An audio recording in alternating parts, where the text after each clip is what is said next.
I was telling Anthony that it really sucked this morning because I couldn't get into a music groove. Well, the music groove, very important for the long drive. The music breaks, we're doing more than usual because I'm being a company guy and I'm listening to Sirius XM satellite radio. This service is amazing. Oh, isn't it? Oh, my God, it's terrific. And so much. And I couldn't get into a fucking groove. I went to the Grateful Dead channel, which we discussed ad nauseum yesterday. Yes. And I was with you. They were plinking and plowing and feedbacking, and I don't know what the fuck I was listening to. Not an iota of rhythm to the song, or because all kidding aside, I don't mind a good jam song if they get into a kind of a groove and you can almost bounce to it. I like that. Yeah. This was just pling, pling. Annoying. 4:15 in the morning. This is what I'm hearing. Ooh, and then they're really, and then you can't do that at that hour driving. Gling, gling, gling, gling. Why? How? I was just thinking about you again. I'm like, Anthony would hate this. Oh, I'd be livid. I hate it too. And then I moved down to the Elvis channel. I'm getting paid to like talk about the company now. First break. Wow. And they had some dude. We've talked about the Elvis channel. They find people that did not have a relationship with Elvis, but that might have had some kind of like they saw him walking by them on the sidewalk one day. And then they do exciting. And then they do a 15-minute story on. Well, tell your story. And this guy, I guess, was stationed in Germany. Oh, during when the Elvis army, was there, and then the guy goes, well, I think it was after it was on Ed Sullivan, and then his wife pipes in and goes, well, actually, Elvis was on Steve Allen before he was on Ed Sullivan. That's the kind of content on the Elvis channel? And then there was this common area where you could get pots and pans for wherever the fuck you live in Germany when you're in the army. And Elvis was very curious to know if people were still digging him and his music back in the States. And people are supposed to listen to this and like it? And then the story had no ending. I don't even know what the purpose of the story was. He had nothing. But he had a brush with Elvis. I don't know. I guess he might have walked by to get a fucking frying pan or something. That sounds terrible. It was horrendous. I'm like, what am I listening to? It should be called Anything Elvis. Right. Remotely Elvis. I mean, how many times can they play Hound Dog? I guess. But they get excited. They're like, oh, God, tell your story. Please tell your story. And then the story is no story. Through your tears. Right. I think we got to get Elvis stories one day. It really? Could be a great bit. Who has an Elvis story? Could you find that phone call? It was right before, what time we at? Fuck, I don't know. Fucking, maybe around, it was just before 5 a.m. Is there any way you can find this guy talking about Elvis just before 5 a.m.? I don't have access to the Elvis. Why don't we have won't access? They don't let you have access to channels that aren't yours. I need access to all the channels. Why? Make a mixtape. Why? I can find music, but I can't find. We all work for the same company, right? I heard. So if you're talking about the company, then you go, oh, I heard this thing. I want to. Let me show you a little. Yeah. Yeah. Wouldn't that be good? You'd think. I mean, we're going to beat the shit out of it, but then it might turn people onto the fact that there's an Elvis channel on Sirius XM. They don't want you pilfering. Like any company has merchandise that you could pilfer, whether it's paper clips or music. You're going to pilfer their content on the Elvis channel to throw up this? Yeah, you're going to make a fucking bootleg tape of some guy from Germany talking about Elvis. Oh, my God. It was very protective. But then I was trying to do the math, and I think the guy's like 102 or something. Wow. No, I don't know. He's got to be old. It was 59. 59. Elvis was in Germany, 41, 54 years ago. This guy's telling a story about how fucking Elvis walked in and got a pot or something to boil water. I don't know what happened, and now we can't even play the fucking thing. Come on, E-Rock, find it. I can't get to it. Hey, where's the spigot? Where's the spigot for this water? I'm boiling some water. It's like he's got this story. And then he came up to me. And then they played an amazing version of Blue Suede Shoes. And, Blue Suede Shoes, of course. No, I'm not even joking. Yeah? It was amazing. Because someone took the song and fucking updated it. There was like scratching. I thought I was listening to a Drew Boogie production. Really? They scratched the shit out of it and added a whole bunch of drum beats. Well. Can we at least play that? E-Rock. Oh, E-Rock. All right, let me look for that. All right, God. Oh, no. And then the only other song that I appreciated on the way in was Till Tuesday, Voices Carry. Oh. I just couldn't find music this morning, man. It's rough, too. On a long drive, it's dark. Right. You just the humming of the wheels on the pavement, and you got to stay awake. I was going about 80, and then did you experience any of this fog on the way in? No. But it's that patchy fog. It's not that fog where it's like, oh, okay, we're in fog. Okay, I can handle this. It's like you're flying along and you hit a patch of fog. You're like, you think you're in a cloud? Yeah. And I'm like, I hope the road still goes straight because I have no idea. Or there isn't a pileup. Right. Comes out of nowhere. Holy fuck. Oh, here we go. That's a long drive, man. Here we go. Let's go to Jim in Indiana. Go ahead, Jim. Oh. Hey, I just thought I'd give you guys my quick Elvis story. And I was stationed in Freiburg, Germany, same place he was. Right. And believe it or not, the same guy was still cutting hair there in 1986 that cut Elvis's hair, and they made a big deal out of it every day when you go in there. You know, you have his clippers on the wall with the pictures and all that shit. Right. Did he have the clippers? Did he have a lock of Elvis's hair? You got it, brother. All framed real nice and all that kind of stuff. Wow. Oh, we got some chat going on the Elvis channel right now. Yeah, let's go. I'm gonna get a haircut. I just thought I'd throw that out there for you. I knew everybody had an Elvis story. I'd throw mine in there. That's a good Elvis story right there. That guy could be on the Elvis channel. Yeah, they could do that. They could do 20 minutes on that. The guy was still cutting hair over there. Well, you got some Elvis chatting going on right now? Yeah, they're talking about some guy who did business with him. All right, let's hear. But you know what, DJ? Scotty mentions in the book something that's very sad, and that is that he never made much money with Elvis. He lists all of his tax returns into the book. He does. Yes, sir. Can you believe that? Isn't that interesting? And the most he ever made in 1 year with Elvis was about $18,000 to $20,000. That's about it. So just and Elvis was making millions. I made less than that. Nothing trying to make against it more Elvis, but Colonel interesting. Parker should have made a deal with you guys. And he says in the book, Scotty Moore, we're talking with DJ Fontana, ladies and gentlemen, Elvis' original drummer. And he just walked in the door and announced it. Great to see D. But he says, Scotty says in the book original drummer. that Colonel Parker went behind their backs and was trying to get Hank Snow's band to back him on the road. He was. Back Elvis. He was. And they said they weren't going to go for it. Wow. And then Elvis said he heard about it. He hit the ceiling, too. He did. But, I mean, that's not cool. Well, that's different type bands completely different. Yeah. It was a bluegrass band. Yeah, precisely. It was a rock and roll band. And they said, and then what would you save money I doing? guess there's an audience for this. I don't know. Yeah. I'm fascinated, quite Talking frankly. to Elvis's original drummer? I didn't even know there were drums in Elvis's songs. In the book, he mentions it because some all the fuck. time in the early years or the later years, I used to ask Scotty about it. Yeah. He said, GK, we asked Elvis, and Elvis said, go see the Colonel, And it was about that 1%. See, Jim, Elvis was going to give Scotty, DJ, and Bill 1% of everything he made. Now, that sounds like a small amount, but that's a lot. Oh, we figured up money. We figured it up about $2 million. Wow. Wow. That 1% would have come to more money than Scotty made in a year with Elvis, as far as every year. Wow. Elvis wanted They're to not do even that. talking with Parker Scotty. shut it down. They're talking about Scotty. Right. And it's so funny because they have to turn it around to make sure everybody knows that they're saying the Colonel was the bad guy, not Elvis. They never bash Elvis. All the callers call, don't you disrespect the king. Elvis wanted to give him the $2 million, but he said talk to the Colonel. The Colonel gave him a hard time. I'm obsessed with the Elvis stories on the Elvis channel because they go nowhere. Yeah. It's just some weird connection to Elvis Presley. This one's just on pause. We can listen to the rest of it. Oh, please. Okay. I want to hear. Who are they talking to? The original drummer? No, they're talking about the original drummer. And They're talking right? to him, though. What? They're talking to him? I didn't hear him. Maybe he's in there somewhere. Oh, I thought he was one of those guys. And then what? Some guy that did Elvis's taxes once or something is writing a book about that? I don't know. I have no idea what they're actually talking about.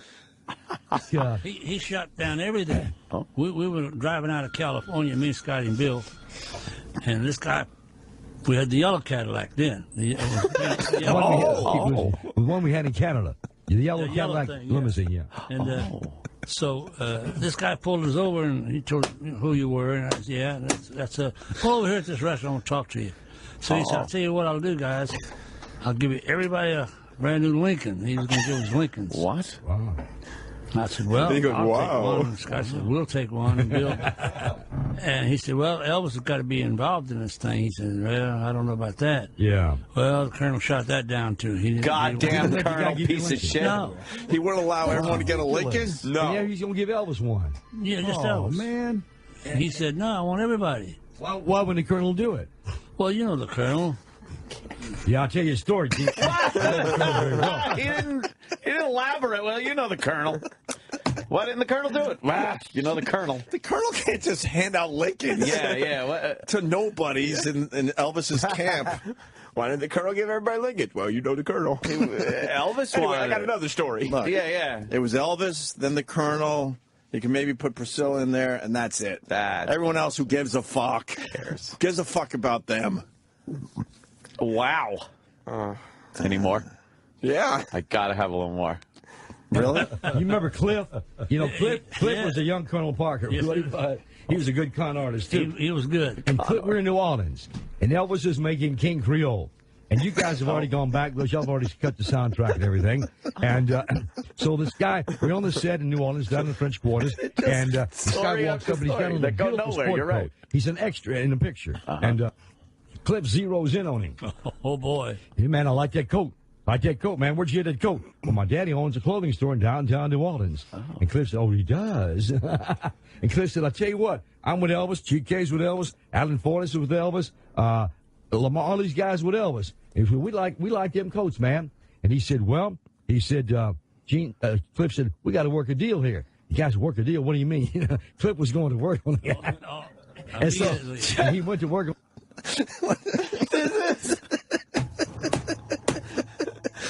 I am fascinated by this. I am too. You have to listen to Elvis Channel. These stories go nowhere, and they're from people that have not barely a connection to Elvis. It sounds like these guys were all trying to get free shit, Right. Because they were peripherally involved with Elvis. Because they're hanging with the king. That's what that story was. I got to tell you about the one time I tried to get a free coat by using Elvis's name. I'm trying to get Lincoln Continentals. I'm fucking. Elvis isn't even in these stories. No, that's what I'm trying to tell you. They ran out of stories years ago. So they're finding these people that almost had a connection with Elvis. It was during the time Elvis was filming King Creole. Stories go nowhere. Yeah, everyone's saying it. They're so good. All right, we got to at least get to the end of the coach Just story. a little. Okay, all right, let's do this. The guy said, look, he said, now he really had a good con. He said, we could easily go down and buy those coats. We make a lot of money with Elvis. We could buy them coats. You know, all of Elvis's guys, the mafia guys, we could wear them coats around New Orleans and Memphis and Hollywood. So we got them from your daddy down in New Orleans. But that wouldn't be cool having to pay for them. Here's what I'd like to do. And the guy said, what would you like to do? He said, well, you come up to the hotel. We're at the Roosevelt Hotel. Said, GK, what size coat you wear? I said, 38 regular. He said, Alan, what's that? The guy was writing down all the sizes. Everybody wrote. Cliff said, okay, now here's what we're going to do. And when we get through shooting today on this King Creole movie, you go on down and tell your daddy, here's what the deal is. You give us the coats, and then we're going to let you advertise the fact that Elvis's guys wears these coats from your daddy's clothing store. And we're going to save your daddy a lot of money on advertising because he gets those clothing wholesale. We know the deal on clothing, 100% markup. I said, yeah, you're right, Mr. Cleves. He said, well, okay, you be at the hotel. And DJ, I promise you. And also show how good Cliff was a con artist. He said, and you be sure and get Colonel Parker one. He wears about a 46 or something. Yeah. So the guy shows up at the Roosevelt Hotel, DJ, and he's got all his sport coats. And the Blazers were just coming in. Yeah. There's a beautiful blazer. What is this? It's exhausting. The most inane fucking dribble. There's too much detail. There's no reason to tell this story. I have to hear how this ends, though. I know. That's what I'm saying. I have to hear the ending.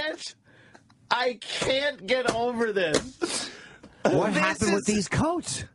This is what happens on the Elvis show? Yes. And he's not even losing confidence in the story. No! No, he is all in. He's not going halfway through and realizing, this isn't leading anywhere. I better wrap it up. This is the coat story. Were they staying at the Roosevelt Hotel, or was he lying about that just to get him somewhere away, like not where Elvis was? I don't know. But what does this have to do with Elvis? I'd love to hear from the bellman from the Roosevelt Hotel. No problem. No, they're trying to find him now. Elvis hit 7. What about this coat thing? All right, go ahead. Okay. Really pretty, you know.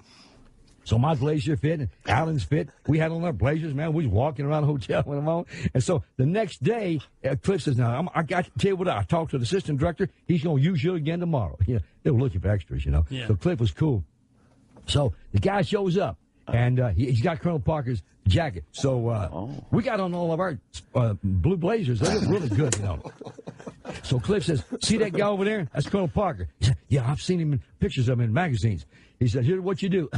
You walk over and you said, Colonel Thomas A. Parker," he had his full name. You said, "Colonel Thomas A. Parker, in behalf of the people of New Orleans and my daddy's clothing store, I'd like to give him one of these beautiful blazers as a gift."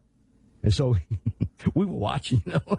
We stood up and watched. He went over and said, "Colonel Parker, you know how Colonel, what do you want, man?" You know how Colonel was.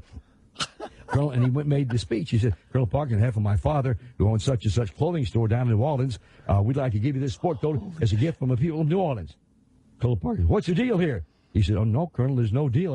I gave some of Elvis's guys these coats. I'm going to give you one." And Colonel, he started smiling, and he put the coat in his hand, and he walked over and said, "Come here, Cliff." He said, "I know you had something to do with this." He zeroed on Cliff. And so Cliff said, "Well, look, Colonel," he had a great answer. He said, "Look, we all gathered around, had our coats on." Pause. And Colonel, The problem is these stories, maybe for an Elvis fan, would be fun to listen to, I guess, but if it was a minute quick story, and they get into Hound Dog for the 8 millionth time. They don't go anywhere. This is a guy he loves himself. Like I don't even know how he would end this story. I'll tell you how you know it's bad, because he starts laughing before he gets to the. That's the Right. cue. Yeah. And he goes, "I know you're into this, Cliff." Well, yeah. I Don't expect the punchline. Don't expect the big out. I haven't heard the end of this story, but I've heard enough stories on the Elvis Channel to know that this is just going to peter out. Let me guess how it's going to end. The Colonel walks over and he goes, "You guys just get some free coats, didn't you?" Yeah, you know Cliff. Elvis. yeah. All right, let's go. told him his coat. I don't know about you guys taking them coats for this guy. He may have something up his sleeve. And Cliff said, "Look, Colonel, if we bought those coats, he was going to buy commercials and say, 'Elvis guys wear these coats. Why don't we just get them free, man?'" Yeah. And the Colonel said, "That's a good idea, Cliff." Cliff was slick. That was it. Cliff was slick. That was That's the punchline. He's like, yeah, we get them coats free. You know, I'm paying for them coats. My favorite part is the uncomfortable, "I know this is the end of the story" titter of the woman. Yes. Can you go back a little and listen to her? Yes, a titter. Listen to her fucking forced titter. Oh, there's no way to really go back. I'd have to go back like 5 minutes. Okay. No, we can't go back 5 minutes. No. But did you catch the Gone 5 titter? minutes too long. Yes. Well, we could have just replayed it from our own feed. Oh, wow. Oh. That's like some kind of... Look at E-Rock. Okay. Do you have it? I can get it. Hold That's on. like Yeah, it's some like kind 10 of seconds. crazy Her titter is paradox. amazing. Yeah. Wow, that I'm stunned. That's a bad story. That's what's going on. There's a million of those. It's a bad There's story. a million of those. I thought they just played Elvis music. Oh, no. It's all about talking about Elvis. I just thought it was the music. And if you had some kind of, like, interaction with him, even if it was Apparently very not. distant, You don't even need interaction. call the Elvis channel. They'll take your story. I mean, that's something that doesn't happen very often. Is somebody that gives merchandise to celebrities for free for advertising. You don't see that. Yeah. Very, you know what that story, though, did sound? It was very Dice-like. Very Dice-like. Oh, yeah, of course. Like Dice and the people Trying with to get Dice. shit for free. Trying to get the free stuff. Right, of course. Wheeling and dealing. Of course. You got it, E-Rock. Oh, E-Rock. Oh, boy. Oh. I have that, and I have that remix that Opie was looking for. Oh, nice. Ooh. I just wanted to hear that titter. It's so awful. Oh, crap. Oh, that didn't sound good. But of all the times to pull out your review,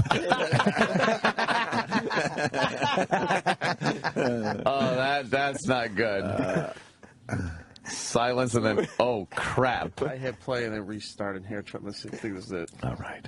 Said, I know you had something to do with it. He zeroed on Cliff. And so Cliff said, well, look, Colonel, he had a great answer. He said, look, we all gathered around, had our coats on. Pause. And Colonel, The problem... No, that wasn't it. Oh, No. my God. No. E-Rock. It was a 5-second backup. Were you listening, E-Rock? Yeah, he wants that girl's picture in the back. He's flustered. He wants that girl's Twitter name. I was listening. I don't think he was really listening. Were you listening, Rock? Yeah, I heard it, but I thought Sam was playing it off there. I didn't know you wanted me to go first. Come on. Fair enough. Oh, boy. But then Jimmy said... E-Rock could make a terrible astronaut. Wouldn't he? Like For a lot of reasons. He's dumb. He wouldn't fit in a capsule. Sorry, Eric. It just, I don't know. You mean you don't want to hear from Mission Control? Oh, crap. Oh, crap. Imagine that. Like, yeah. Eric, how we doing up there? Did you stir the tanks? Oh, crap. E-Rock, are we giving up on this? I'm trying to find it. Oh, No. It was right before. because he wasn't listening. He's going to make believe he was. I Well, saw you him on weren't another listening. computer. That doesn't mean I wasn't listening. I just didn't have your shitty Elvis stuff on. Bikini Girls? This is one small meal for E-Rock, one giant meal for mankind. See? Here it is. Oh. Oh, all right. 5 minutes later. Good. Let's hear it. Yeah, because this is really important. Oh! There E-Rock. it is. Guys, where he goes, why don't we just get him free, man? Yeah. And the Colonel said, that's a good idea. That was all. I just wanted to hear Twitter. That fake laugh in the back. Can we get to the end of the story there, Sam? I figured it'd be a 2-second yeah. thing. I didn't realize. Yeah, please. And then Is that, and now we pick up with more? the coke thing. It was real estate money. He was slick. For those of you who don't know, Cliff Lees was a disc jockey from Nashville. I went to college with him, so did Wink Martindale. He hooked up with Elvis, and what it was, Elvis was downtown Memphis one day, and it's 5 o'clock traffic. Hang on.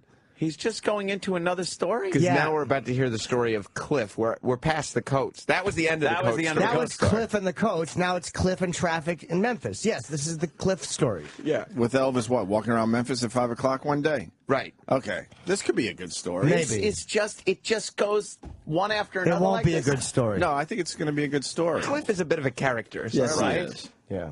He's And dangerous. Runs out of gas. You know DJ, how Elvis was. He wouldn't stop getting gas. No. So he runs out, and here comes Cliff in an old jalopy. Excuse me 1 second here. Uh-oh. Hot tea. Hot tea. So Cliff, and he hits his brake. Dipping a scrotum in his Backs up.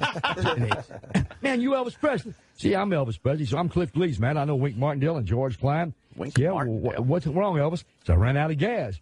He said, where are you going? I said, well, I live out on a drive out in East Memphis. He said, let me give you a ride home. We'll come back and get your car later. Elvis said, okay. Elvis jumped in Cliff's car, took him to Autumn Drive, fed him dinner and everything. And he said, and we'd be on the road. And they'd say, Elvis, how long was that guy moving with you? He said, well, I brought him home for supper, and he stayed 10 years. Yeah. It's about the. They really are having a pisser in there, I don't aren't know they? why they would laugh at that, though. Why would they laugh? It's a joke Elvis told in 1974, allegedly. Well, dinner, you know, for 10 years. I think it was the young Elvis because he ran out of gas, and they had to drive him home. Yeah. Run out of gas. I bet you Elvis doesn't even remember running out of gas. He wouldn't or have anyone remembered driving any him of that. home. No. If the story was Elvis was half asleep in the back of the car with a log of shit sticking out like a Manx cat, with a fucking banana peanut butter sandwich in his pocket, that's 1976. Hey, you got a 13-year-old sister maybe I can shack up with? Thank you. The source that the joke even happened to begin with is Cliff, who's a known liar. A known liar. Why and is Cliff a known finagler. liar? Because of the coat thing. Coats. He's swindled. He's a swindler. He's right. slick, man. Cliff was always Cliff is Oh, slick. yeah, We all Cliff know was a that Cliff slick was guy. slick. He was slick. Let me tell you a story. Once we were in Baton Rouge. Well, all right, is that the end of this? It can't be. No, It wasn't I mean- even the beginning. We were in Honolulu during Blue Hawaii when Elvis, oh boy. But old Mr. Honley tried molesting them Brady kids. Please, can we hear more? A little more about Cliff? Yes. Oh, yeah. Can't get enough of Cliff. I am all in with these guys. Truth they did. Man, he made the Ed Sullivan Show. He did them all. He was at all them. Yeah, Jim, I was doing a show at WMC. Elvis calls me. He says, GK, where's Cliff? I said, he's sitting right here with me in the control room, Elvis. He said, tell him to get out of Memphis International Airport. Got a ticket for him. Want him to come to sit in the audience here at the Ed Sullivan Show. And, man, Cliff went nuts. He was up there, man. He said the Ed Sullivan Show sitting right in the audience, you know. That's amazing. He's the best. That's amazing. No, it's not. Really not that amazing. He was in the audience of the Ed Sullivan show. Ed Sullivan. Amazing. Hey, It's flow not up. an amazing story. He obviously That knew was nice. Cliff and said, hey, man, I'm going to be on Ed Sullivan. I want you to be here. Aren't you there? That's not amazing. That's amazing. It would have been amazing if he was on the Ed Sullivan show. Right. Not in the crowd. No. It's not amazing. But this is the caliber of stories that they're at because they This is exactly what you hear on the Elvis channel. These type of stories. Man. They're so far removed from anything else. Oh, yeah. They realized like 6 weeks into the Elvis channel, oh no. Right. We've run out of Elvis stories. You want to keep going? Oh, yeah. All right. No, that's I ever saw. He's EJ. very good, very good. He was as good as some of those Hollywood guys, wasn't he? Oh, they wasn't nothing.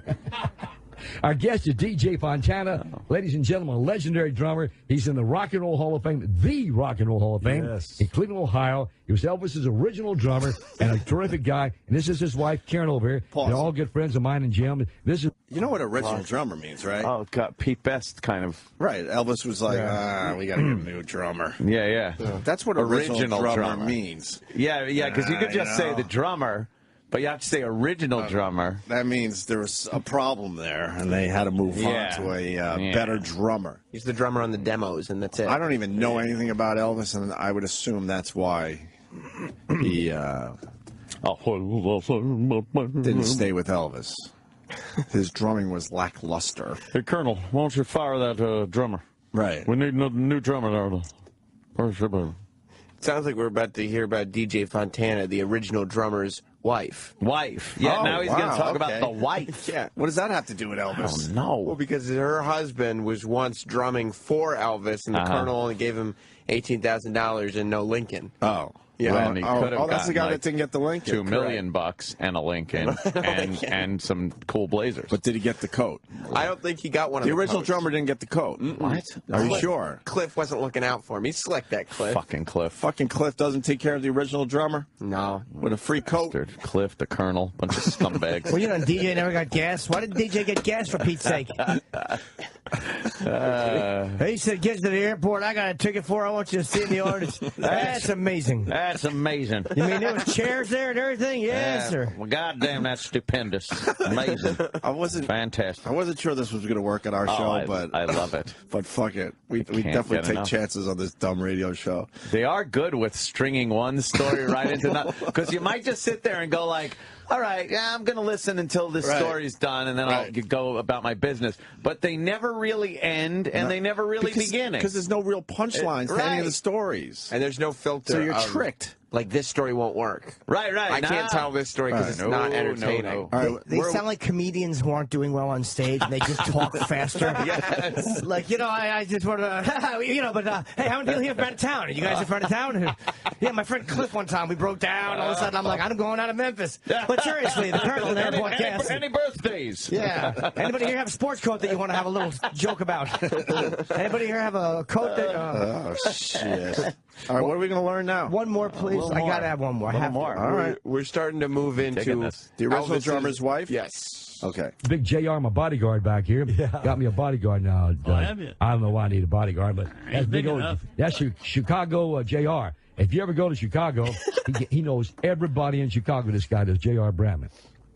He gets you out of trouble. He gets you in trouble and out of trouble too.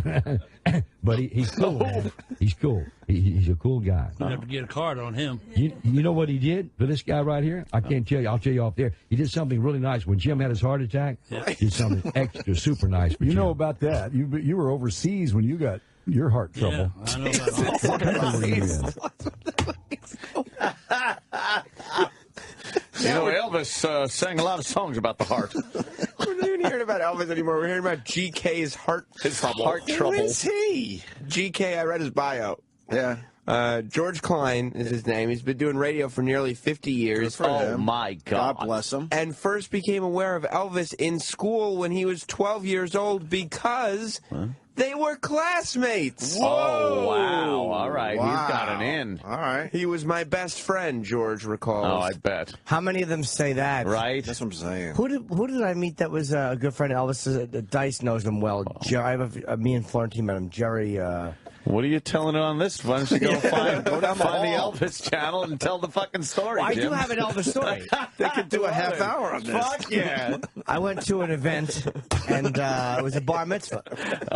And Jerry was there, and I didn't know him. So someone introduced me. They're like, Jim, this is Jerry. Jerry, this is Jim. Jerry. And you know me, I would never have my camera plugged in. And you just tell everybody he always has the camera plugged in. I asked my friend Jim to take a picture of me and Jerry, and Jerry Stiller was his name, I believe. Not Jerry Stiller, Jerry something else. And he took the picture. And that was, we shook hands. Y'all know about that. That's amazing. Yeah. That's amazing. God, I have no idea what that story was. Jerry, he'd shake just about anybody's hand. Jerry, he'd always shake. We all know that. You know that about Jerry. You know Jerry's like that. Oh, Jerry. You know Jerry. Was good as far as that went. Jerry Schilling, I think his name was. Oh. How could they go this long without playing an Elvis song? And this is the content. Where are we at now? Yeah, where were we? Well, we were just hearing about GK's bodyguard who knows everybody in Chicago. Oh, they're talking about the heart attack. Something with the heart attack, but he can't tell it on the air. But then the other guy had his heart attack when he was overseas. Yeah. We're going to get back to the other guy's heart attack, and the nice thing that was done to him because he had a heart attack, I guess. Okay. But he can't tell it on the air. Oh, he said that? Yeah. Right. He said he did something nice. But he can't say we'll never know what it is. But you can't do that. Well, it's not Elvis related. It might be. That's why. All right, let's go. Belgium, I think. In Belgium. Wow. You have any more problems with that, or is that all gone? Well, no, it's been 10, 12 years ago, maybe longer. Yeah. But, no, I've been feeling fairly decent, you know. Well, what are you doing in Memphis today? Yeah. I've come down to see you guys. Well, man. bless your heart. Yes. Man, you're welcome, D. You look good. Karen looks good. And now, D, you told me not to mention on the air, so I'm not going to mention your drums anymore. No. Uh-oh. I know you got them hid, stored away. Want nobody to know where you got them. But hold on to them, okay? I will, George. Because I'm going to tell you something. A guy in Memphis named Larry Moss, he has Scotty's first guitar. And Scotty confirmed it. Scotty was on camera with me talking about it. Had the guitar on my TV show. And then he walks in with Elvis's first guitar. Wow. That little K guitar that Gladys, his mama, bought him from that hardware store in Tupelo. Tupelo, yeah. He had it. The real guitar. Elvis's first guitar. And that's like having Tchaikovsky's first violin or something, man. You know?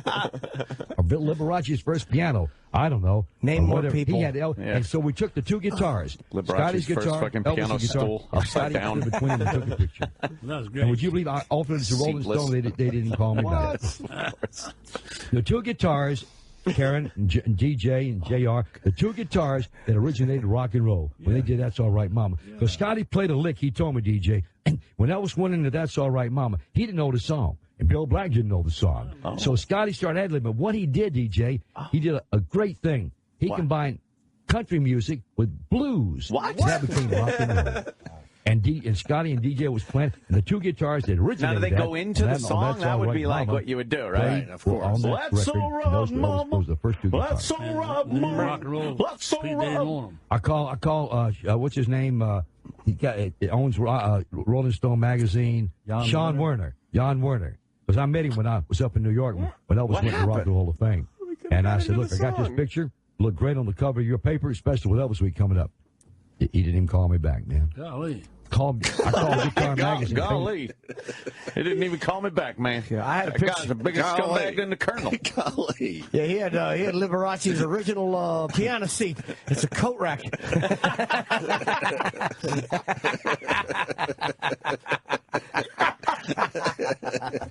Oh, my God. This is fucking... He just told the story of the time he didn't talk to the guy who runs Rolling Stone magazine. Right. Well, yeah, you got to say that. Yeah. And it was a good story because the other guy said golly, so... Golly. They're doing something right. Golly, man. Yeah. All right. Are we done? I kind of want to get to the end of this. Yeah, I want to see how they go into a song. Yeah. Well, when do they go into a song? Do they go into a song? Try a little more. We might be going too far now with this shit. Skip to our magazine. They should have. They the one that should have went for it. They didn't call me back. Oh. I have a rule, DJ Fontana. I will call people 3 times. They don't call me back, I don't call them anymore. Oh, never call them. And you know what I say to them? Wow. I'll see a dude and I call him 3 times. I maybe see him a year later. And I say, man, did you ever get that phone fixed?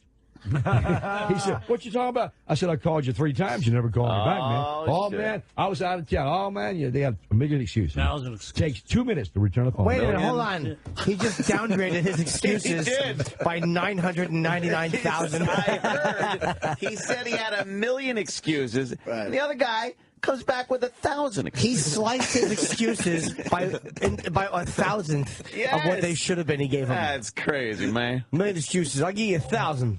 I bet you can't come up with 5. No. And that excuse, that was terrible. You're getting that phone fixed. What do you mean, man? What do you mean, man? I'm trying to call you. That was worth telling on the radio. What do you mean, man? What They do you mean, will man? tell any story. That's my point. They will just tell any story. That's my point. Exactly. What do we do now? Who knew this was? You want to play? I want to find out how they go into a song and when do they go into a song. It's Elvis Radio. He's a singer. All right. Let's go. It's crazy. I talk too much, DJ. No, you don't. DJ Fontana, man, Karen, he brings about so many wonderful memories out there in Seattle, Washington. Like this one. Tacoma, Washington. Oh, well, and Karen, we're standing there with me and DJ. Colonel Parker walks up. And I said, Colonel, we're playing outside. What happens if it rains? Another story? DJ said, yeah, Colonel, what happens if it rains? He said, we don't have any problem. I said, what do you mean? He said, we got a contract that we're able to sell the raincoats. And he probably did. Yeah. That's Colonel Parker for you. He was a trip, man. What did he, DJ? Yeah, he's a character. But he never gave you guys any trouble. DJ doesn't talk. Really. No. Just stick around. He hasn't told one interesting story. But you guys were smart. Y'all went over to the Knickerbocker Hotel. That's right. We stayed at the I'll tell you why DJ's. Here's why DJ's got nothing. I think DJ's the one who was with Elvis when he broke down. So DJ really knew Elvis.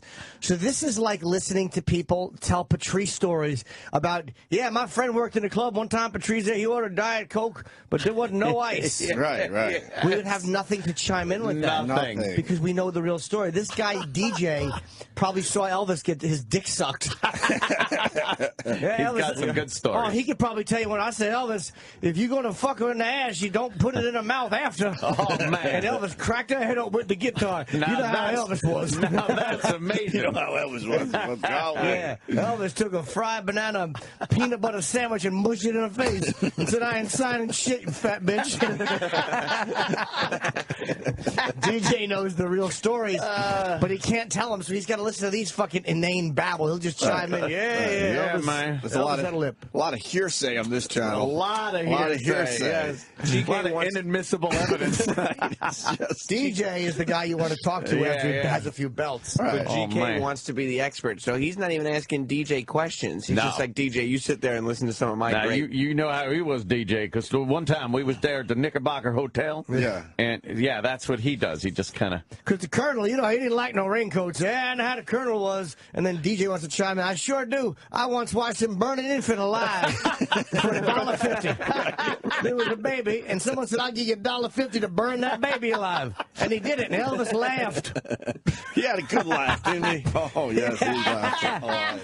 Oh, God. DJ has the real stories. Oh, he's got great stories. Get DJ drunk and get him on this fucking channel. Oh, man. All right, push play. All right. I think we're back in. Knickerbocker. What's that hotel in Beverly Hills? Beverly Wilshire. Yes. We stayed there. All the stars we stayed didn't there. go there. Yeah, you never went over there, did No, you? we knew better. I know why you didn't come over there. I finally got Scotty and Bill to tell me. DJ wouldn't tell me, Karen. I can't ban what to do. He didn't know any better. He left you alone, huh? Well, I love it. He didn't know any better. He didn't know any better. He didn't know. He didn't know. Ladies and gentlemen, outside of our studio, they're watching this broadcast. This is the original rock and roll drummer from Elvis's group. DJ was Elvis's first drummer. Was with him. Remember, he's the '68 special where he's in that little square circle with a leather suit. Yeah. That's DJ up there on stage playing with him. Wow, that's right. And also DJ, he originated that great lick. Give me that lick from Jailhouse Rock, Jim. He originated. This is DJ. You got it on tape. Yeah, we got on. They don't got. They didn't pass tape, man. They got on something else now. This is DJ originating that flick. He's just hitting the snare. Yeah. All right, now, also Yeah, the that guitar is probably the star of that moment. Yeah. That's the He's guitar. He originated that. Wow, that's a originated regular that. fucking Yeah, he John Bonham. And you could have been the guy. And why is DJ perplexed that at the Elvis radio channel they have a recording of Jailhouse Rock? Yeah. You got that one, E-Rock? Where is that? He's got his own version of E-Rock. Play that one. And you just hear from the control room, oh, shit. Well, crap. Well, crap. Oh, my Remember God. that time we asked E-Rock to find that clip and he did? No. Oh, he's always doing that. Oh, you know that E-Rock. Yeah, You know E-Rock, right? Yeah. If it wasn't Bikini Girls, it was fan fiction. Always doing something, getting things signed for charity. Is he filling his mouth? Remember that time we was talking about E-Rock's movie? It's a long movie. Let me tell you about this. It's a long movie. It's about 5 decades long, but it's only going to be 90 minutes. He was the original hoodie-footed salesman. Who E-Rock scammed out of some hoodie-footers for charity. You think they would have brought up the charity? Everything. He got, man, son, he get things signed.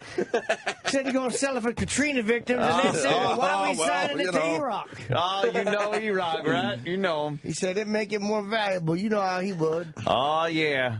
E-Rock was hanging out over there with the Colonel.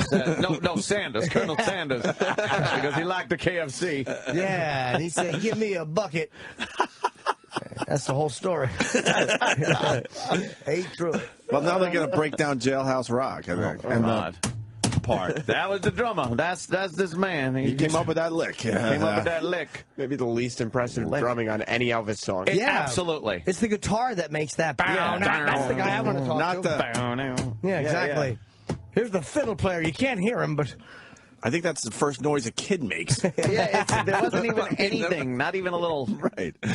All right, go back to gentlemen. But DJ Fontana, this guy right here, I said, DJ, what's that stand for? He said, Don Juan. Yeah, I know it, Don Joseph. I finally found out, Karen. But he originated also the rock and roll lick in Hound Dog. Give me that lick from Hound Dog, Jim.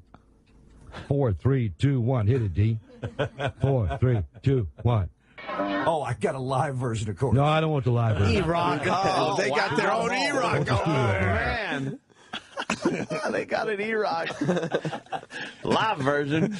All the E-Rock should get together. What, were you listening? Right. Yeah, what you doing in there, boy? Yeah. Sal needed help with the phones, and I was over by the phones, and I didn't understand. Yeah, what you doing in there, boy? You ain't doing your work.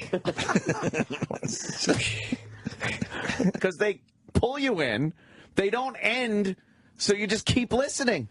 This is like one of those TV marathons that you fall asleep and you sleep the whole night and you turn your TV on and it's still going. It just doesn't end. It didn't matter that you missed, a big chunk. They're gathering quarter hours, though, man. Quarter hour listening. Oh, yeah. Some nice TSL. Oh, yeah. For the boys at the Elvis channel. Ding, ding, ding. We got to continue.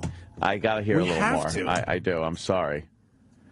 No, Angela, stupid me being a disc jockey. I should have known. Hound Dog was actually a woman's song. Big Mama Willa Mae Thornton recorded the song. It was about a guy that was coming around hassling her.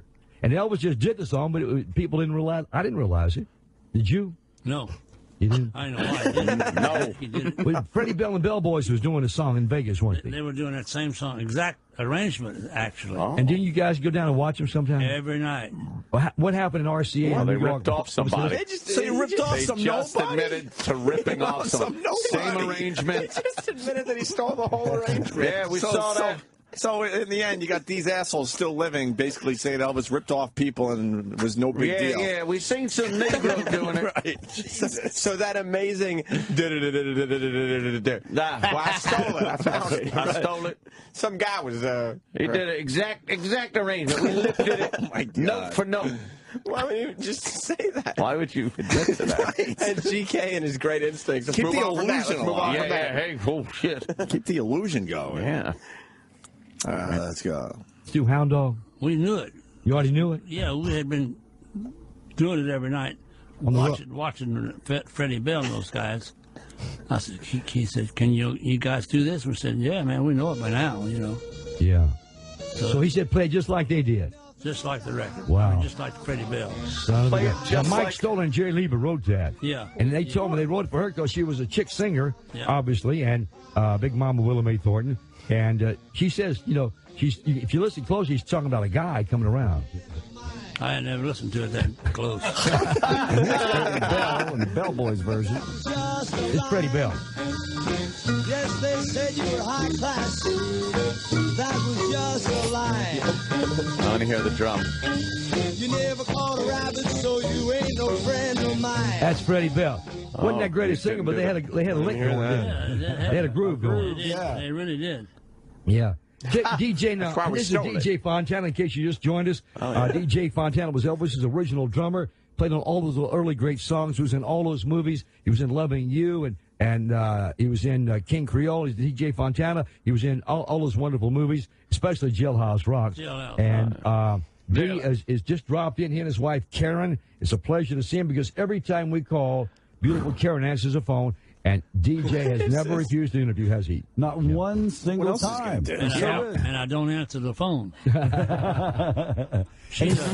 He's still rocking, though. I mean, he goes out on the road and plays just almost every weekend. Yeah. When Elvis was in the Army, you did a gig once for a minute with Gene Vincent. How was it playing with him? Oh, Gene was here. Oh, my gosh. All right, I'm tapping. Yeah. I'm tapping. Because now he's talking about when Elvis was in the Army and he had to literally play with somebody else. Play with Gene Vincent. Yeah.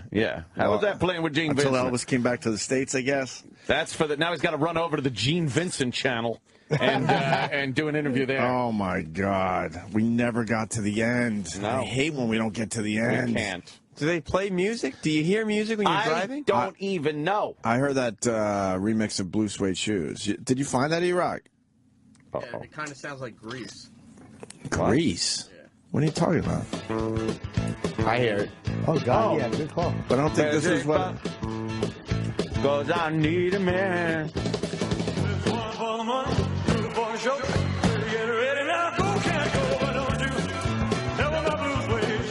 How many different versions of the same songs did he do? This is good, though.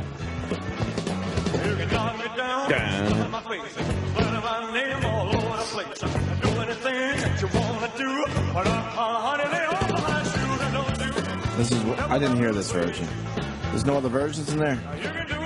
The live versions of it sound similar to this. No, it was a lot more drums, and then they start scratching like a mother. Yeah, doing some true boogie scratching. This don't sound like scratching. I don't think they're going to be scratching. No. I love the live versions of Elvis songs, like when he would do, what was the one he closed with every time? My Way? I can't help falling in love. Oh. But he wouldn't do that version. No? He would do the how would he do it? He would just do it faster and like kind of rushing. I forget how he would do it. He find a live version of him closing with that song. It was so good. Take my hand, take my whole I do. I can't help falling in love with more you. like it was just. And like the purists hated it because I think they wanted the fucking. You want the slow version? Of course. I can't. Oh, you go. I can't help. Can't help. I can't do it. I can't do Elvis. Oh man, you know who has a great Elvis story? I won't tell it, but I wish it was on tape. Who? Sarah Silverman. What? Did she fuck him? No, she has a really good Elvis story. Yeah. Yeah. What is it? I can't tell it. Oh. You can't do that. It's a tease. Well, you know how. You know how fucking DJ. The Colonel is. The Colonel would appreciate it. Yeah. You know how he would. I want to hear that Blue Suede Shoes scratching song. Maybe we'll find it for later. I don't know. Yeah. Wise men say this one? I think so. Only fools rush in. Only fools rush in.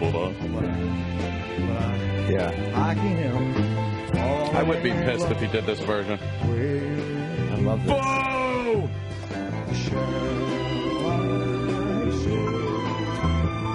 What did it mean? Don't rush it. Putting anything into it. No. Oh, he's got chicks to bang. Yeah. Now, here's that backup singer there. Listen to that. That's amazing. We're going to be talking to them next week for 2.5 hours. Yeah. All right. Oh, Amanda B. I think we got to hear about Gene Vincent. I just feel like we need to hear about Gene Vincent. Let's go back for a second. Sure. Yeah. But he's a nice guy. He asked you a lot of questions about Elvis? No. He was good about his career at that time. Yeah. You know. Gene Vincent and the Blue Caps. Right? He had like a bad leg or something, didn't he?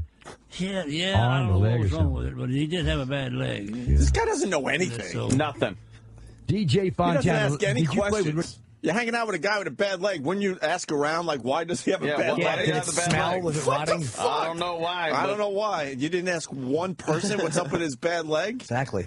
Jesus. He knew how to keep his mouth shut. Right. That's why Elvis kept him around.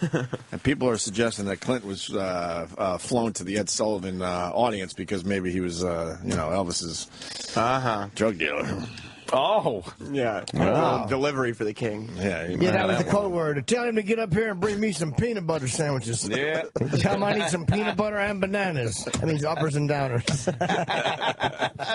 Let's find out about Gene Vincent's bad leg. All right. Another story that's going to go nowhere. I actually know what happened to Gene Vincent's bad leg, and I don't know. Let's see if they tell the story. Oh. All right. Ricky Nelson, any? No, I knew Ricky real well. Nice guy. Still about 3 nights a week.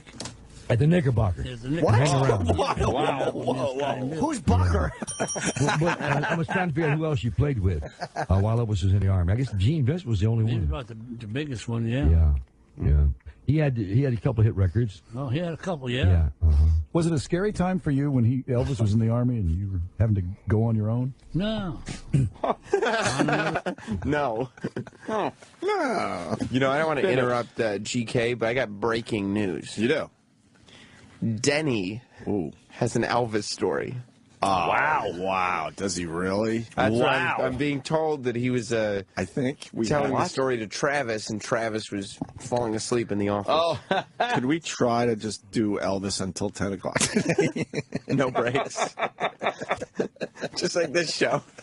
Just one bleeds into another. Well, while Denny walks down the hall with his Elvis story, we need his Elvis story. Can we continue with this nonsense that we started? Yes. Good job. Were you still living in Shreveport at the time? Still there, yeah. And let me see. Bill Black was still alive, though, wasn't he? Yeah. Because he had the Bill Black combo. Yeah, See, that's another thing, ladies and gentlemen. See, it's like Scotty said when he was here last week. He said, GK answers the question, he already knows the answer. Yeah. Because, Scotty, he can't hear too good in one of his ears. One of the ears, yeah. And so Gail would say, and she would tell a bunch of falling apart motherfuckers. Right. And he said, well, he don't have to. He knows the answer to the question already. Got a bad leg, bad heart, he can't hear. His fucking hair's falling out. Yeah, I have no idea. Toenail fungus. Oh, he's about to say, I have no idea. Again. He's got no idea. And this guy, DJ, offers no additional information. No. He just answers the question. So you used to go down there, didn't you? Yeah. Well, There's maybe. no follow-up. Sometimes. Denny. Good morning, gentlemen. Oh, where's his mic? There it is. Now we have a hot mic. Hot mic. Well, Denny, very exciting. Yes, we didn't realize we had a connection to Elvis Presley. Well, what we used to do at the stations I wish you had one to Leonard Skinnard. At the oldie stations, whenever you do, it's the Motown weekend. It's the Superstars of Soul weekend. Oh, sure. You always wanted to have some audio, some different clips, because you always played the same song, so you just packaged them on the weekend and sold them. So what we would do is just take people who worked at the station, sales guys, and have them do a character voice and record them outside. Studio engineer, Barney Sticks McGee remembers working with the Supremes. I remember 1965 when the Supremes came in, and you'd filter it and do a voice. I remember when Diana would come in, and she was very nice and bought me coffee. But we'd say nothing. About the charts or, the songwriters. Was it a joke or a lie? It was just... It was fabrication. It was fabrication. Oh, it's called fabrication. Yes. Fabrication. And, one of the one of the Motown musicians recalls working with Marvin Gaye.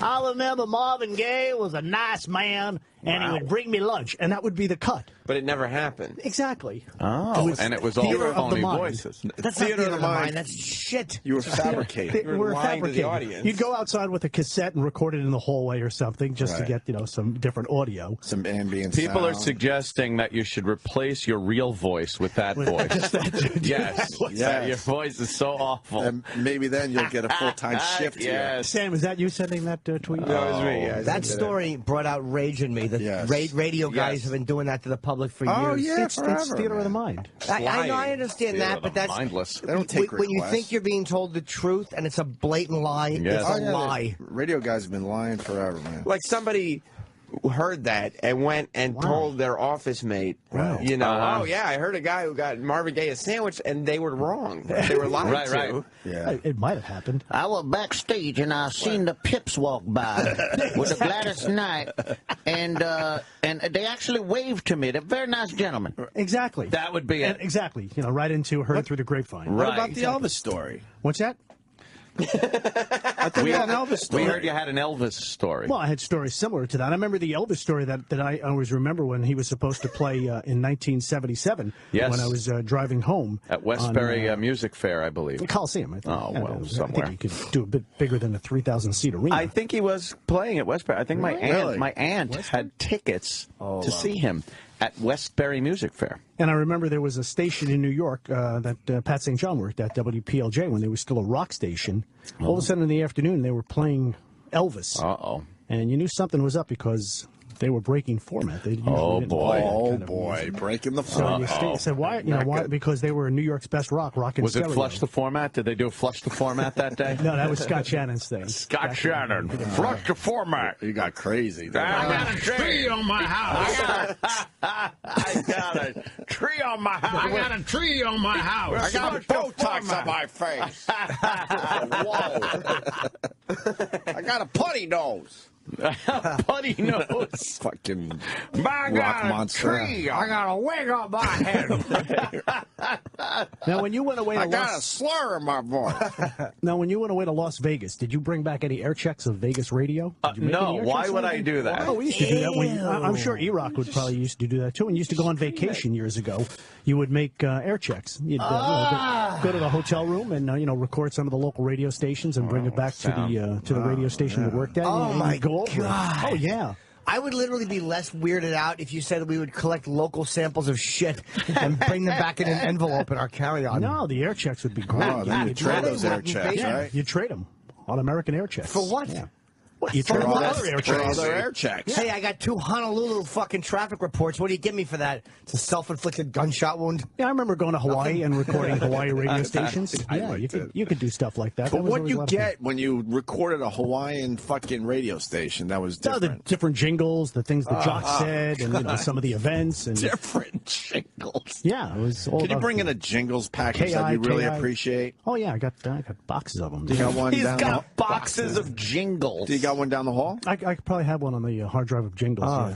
Hard drive of I want jingles. you, after the break, to come in with a jingles package that you like so much that you had to keep. Well, you could probably pick this one up online, E-Rock, the package that WPIX-FM used back in the 1970s. What the heck was that package called? It was, I have it on the hard drive. All right, go get it for after the break. I'll go get it. Please, thank you. All right, Danny, you're terrific. Thank you. Let's clip this mic here. We don't want to get feedback. I want to find out about get feedback. I want to find out about Gene Vincent's bad leg. They would lie about fucking those, those stories up? Yes. Of course. All that shit. For what? And then you fabricate. produce it to sound like it was old audio, right? Yeah. There was one time I was with Elvis Presley. Well, I wasn't Elvis Presley. I was with the guy that cooked for Elvis one night at the Knickerbocker Hotel. And what I said was... That made me fucking physically ill. I've been long having a hatred of radio guys because they're just fake. I have no respect for radio. No. I don't know why I ever got into this. No, but I mean, I no respect. None. Because I don't like the fakeness of it. They're all fake. Yes. A handful of guys, that's it. The rest of them, goodbye. Hacks. Fucking thieves. It is show business, though.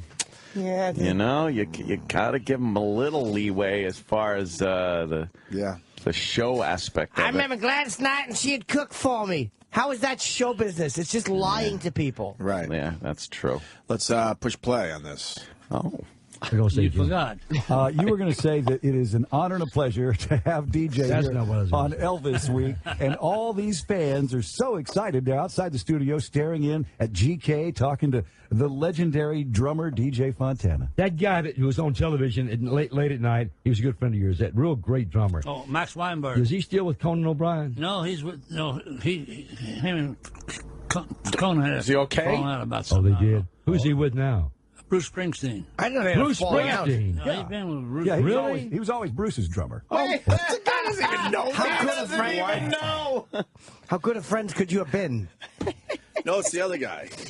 The one that should have the knowledge doesn't know that. That is Right. Bruce's great. drummer. And then he did a little side thing with Conan. I believe, Conan's drummer moved on to Bruce Springsteen. To Bruce Springsteen, which is amazing. That's fantastic. I didn't know that. Yeah, oh yeah. That's where he came from, yeah. Man, what was his name again? Max Weinberg. Great drummer. Oh, man. he is. He liked you a whole lot, didn't he? Yeah, him and I got on good, Yeah. really good. Max Weinberg, Bruce Springsteen. With the E Street Band.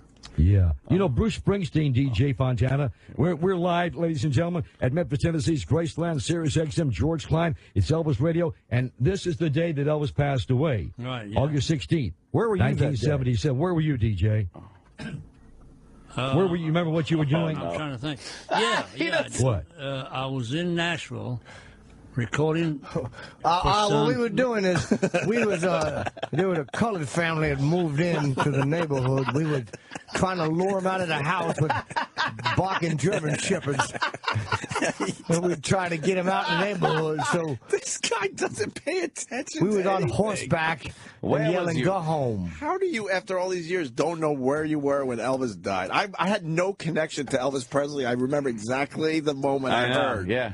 And I was just a small kid. He was with Elvis for 14 years. 54 to 68. I do recall because I think about it every time I smell the smell of gasoline because I had to soak down the cross we was going to burn on the lawn of the Negro family. Yeah, we would yell things like, "Boys, get out of here!" Ow. Let me. All right, we got to at least find out where the guy was when Elvis died. Of course we do. He doesn't even know. Of course we do. Oh, son, Shelby Singleton. Shelby Singleton. Who was singing? I don't remember now. Did you get paid? Was that He guy? doesn't A guy remember Ryan? Was that his anything. name? I've done some stuff with Orion. I've done some stuff with different ones. Wow. I had no But idea. how did you get the news that Elvis had passed away? Yeah. Shelby stopped the session. He said, "Hey, DJ, we just heard that Elvis passed away." I said, "No, they've been talking about that for 5 years." I said, "He's okay. Don't worry about it." Oh. He said, "You want to go home now?" It was about 30 minutes before quitting time. I said, "No, I'll just wait and get home." Oh, he didn't believe I got home. I couldn't find nobody. I couldn't find Joe. I couldn't find George. I couldn't find you. I couldn't find nobody. Right. Everybody's headed this way. To Graceland, right? Yeah. And so that's how that happened. And Did you come down here for the funeral? yeah. Yeah, DJ came, but you had to have a funny feeling at that time, DJ.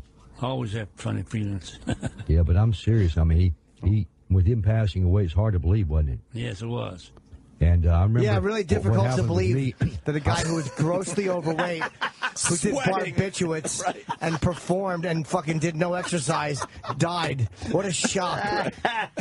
He was sweating like he ran a marathon singing "My Way," and you're surprised. Yeah, it was shocking that he died. A man who ate fried banana and peanut butter sandwiches every night and did 40 to 50 pills. Barbiturates. Yeah, did barbiturates and uppers and downers. I couldn't believe that he passed. But you had a funny feeling, did you? I had a funny feeling. I always had a funny feeling. Now, we're being serious. I want to know about the funny feeling. Oh, boy.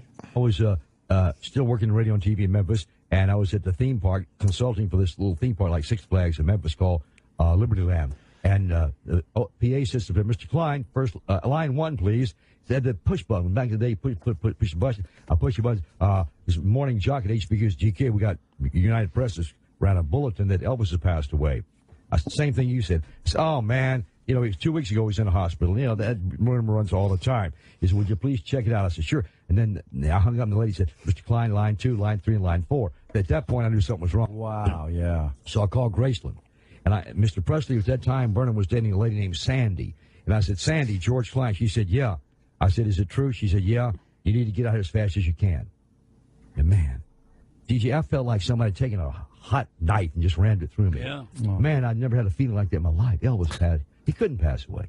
You know, so I jumped in my car, and I drove about 100 miles an hour. I don't drive, but I was driving 100 miles an hour. It's on video. I swing in the gates of Graceland. They saw me coming, parked behind the house, ran in the den off the kitchen. Mr. Preston went over and grabbed me. George, I've lost my son. You've lost your best friend. We lost him, George. We lost him, GK. He was crying, hugging me. And everybody in the room, Patsy was crying, his cousin, and everybody, all the maids, everybody was crying. And it was saddest scene I've ever seen in my life, DJ. And then about that time, Dr. Nick walked in. And he said, you gather around, folks. And we gathered around. He said, I hate to inform you, but at the middle of the afternoon, this afternoon, around 2:30 or so, he said, Elvis passed away. Man, everybody started crying again, you know. That's terrific. Man, it was tough. Now go home and get your fucking It was like a shine member of your box. family passing away, wasn't it? Just about. Yeah. Like a good brother, you know. Yeah. Did you have any brothers, DJ? God. Gives a fuck. All right, we can't. Oh, my God. We can't. That was actually a good story about Vern hugging him. That was actually the good story. Right. You got some real emotion there. And That could have been the whole break right actual there. story, right. All right, the anniversary of his death. This is what I remember. Yeah. Bam, go into a song. Right. We listened for an hour to get there. Did you ever hear the speech Vern gives after the live Elvis airing? It was very, very brief. It was at the end of, I think it was they aired at Elvis's last concert, and Vern talks at the end to the CBS audience and thanks everybody for the letters. And oh, really? We're going to write you back. Well, you know, they And their couldn't. kindness. Yeah. Do we have that here? Like, it's very short. Uh-oh, you rock. Oh, boy. Vern, he brings out Vern Troyer. Vern Yeah. Troyer. He's Elvis's father at the end of the live album. This may be the remix that Opie was looking for. Really? I'm being informed that it may be. Just like preview and see if you hear scratches. Okay. There's some definite scratching going on. Yeah. The Oh,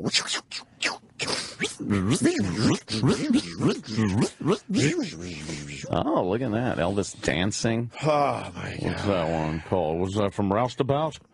Or was that Blue Suede Shoe? Certainly didn't mean that to be over an hour. Fishes, Jim? Yeah, they are. Anthony. All right. That was supposed to be 5 minutes. I know, but, you know. You get kind of like... It's Elvis. They dedicate a whole channel to him. Yes. I'm hearing a little scratching. Okay, cool. I want to play this going into break. Are we done with this guy? We are done. You sure? You don't want to hear about his brother? No, I don't want to hear about his fucking brother. You sure? I've had it with this guy. We have brothers. I know, but shit. I enjoy a good brother story. Oh, Are you sure? Yeah, you want to hear a little bit about his brother? I swear, if you guys weren't here, I would do this at 10 o'clock to annoy everyone. You don't want to hear about the brother, huh? Yeah, I'm not really interested. Okay. All right, well, oh my God. We'll play this going into break. A little remix of Blue Suede Shoes. When we get back, we're going to talk about a hand.